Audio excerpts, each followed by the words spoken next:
Hello everyone. In this video, I'll be telling you about zeros of the polynomial.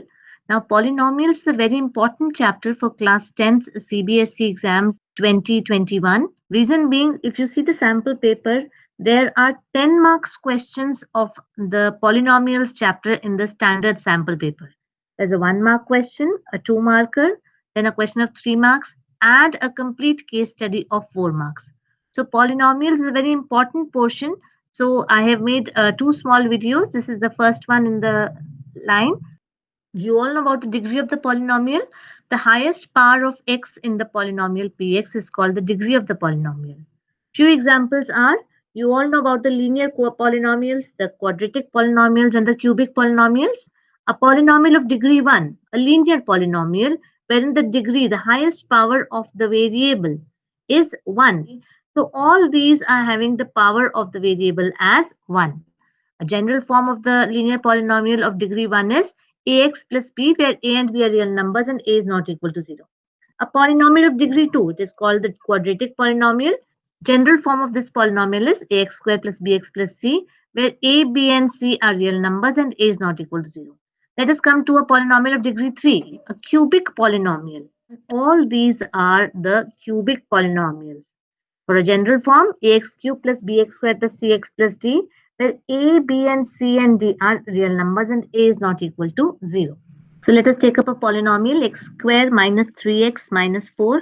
Now tell me, what is p minus 1? If I put the value of x as minus 1, what will I get? So p minus 1 will come out to be minus 1 square minus 3 into minus 1 minus 4, which comes out to be 1 plus 3 minus 4, which is equal to 4 minus 4, which is equal to 0. So that means that the value of the polynomial px comes 0 at x equal to minus 1.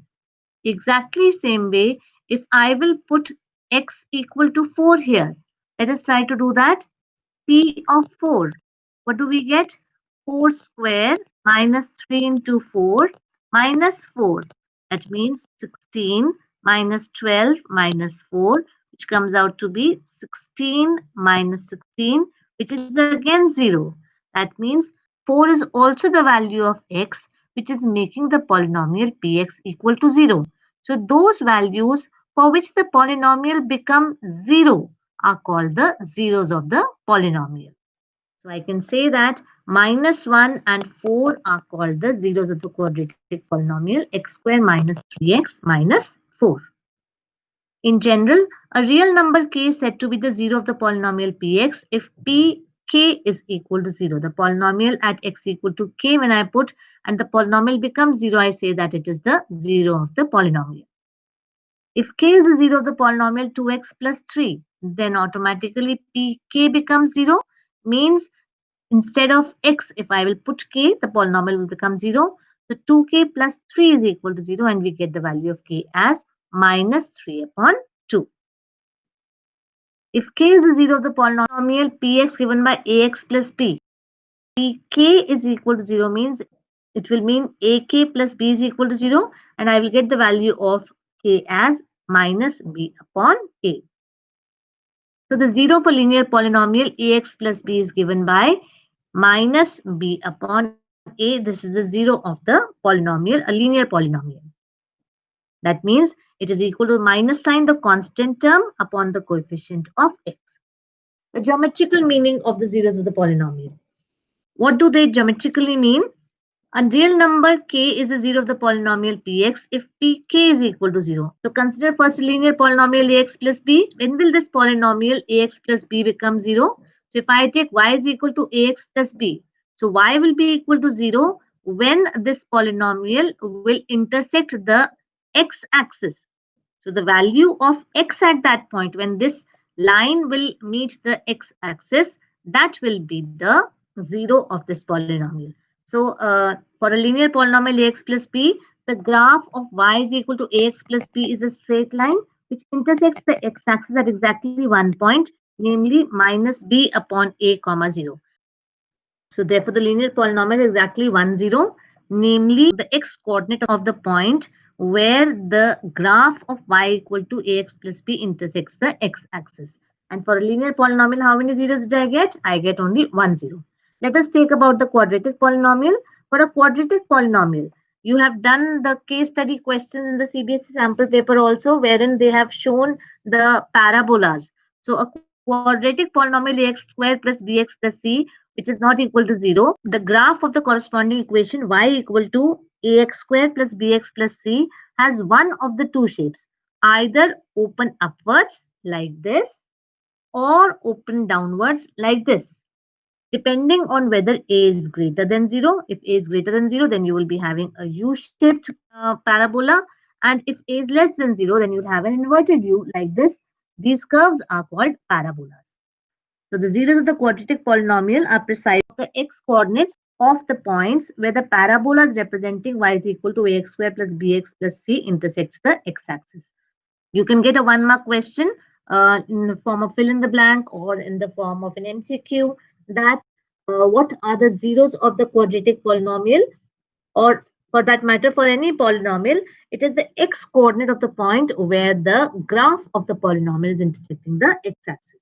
Let us take, for example, if I take this parabola, the inverted parabola, if I take, then it is intersecting the x-axis at 2 points, the A point and the A dash point. At 2 points, it is intersecting the x-axis. So these 2 points will give me the zeros of the polynomial. Exactly same way in the second part, where the parabola is intersecting the x-axis at 2 points, A dash and A. So then A dash and A give me the zeros of this polynomial. Let us come to the other second case. Now here the parabola is not intersecting the x-axis, but it is just touching the x-axis at 1 point. Means that though there were two real zeros, but not two distinct zeros, we'll have the case of two equal zeros, and we'll have just one distinct zero we'll be having here. In this case also, where the parabola is just touching the x-axis at 1 point. So again, the point where it is cuts the x-axis is exactly 1 point. So I can say that there is only one distinct zero here. So the x coordinate of A is the only zero of the quadratic polynomial. Let us take this case here. Now, can you see that this parabola is not intersecting the x-axis at any point? So when a parabola is not intersecting, means the number of zeros is 0. So there is no 0 in this case. Exactly same way here also. In this case also, there is no 0 here. Thus, the zeros of the polynomial px are the x coordinates of the points where the graph of y is equal to px intersects the x-axis. Remember that. So let us take few examples. In this case, how many zeros are intersecting? You get 1 mark question to find out the number of zeros of the given polynomial when the figure is given. First part, it is intersecting the x-axis only 1 point. That means there is only 1 0. Second part, the graph is intersecting the x-axis at 2 points. So we can say that it has 2 zeros. Third case, when the graph, if you see the third case, this one, it is intersecting the x-axis at 3 points. So the number of zeros are going to be 3 over here. For the fourth part, this part, if you see here, the graph is intersecting, it's a linear polynomial, and its graph is intersecting the x-axis at only 1 point. So that means there is only 1 0 of the polynomial.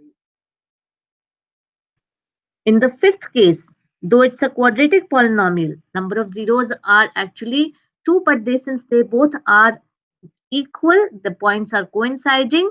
That means I can say that number of distinct zeros is 1 over here.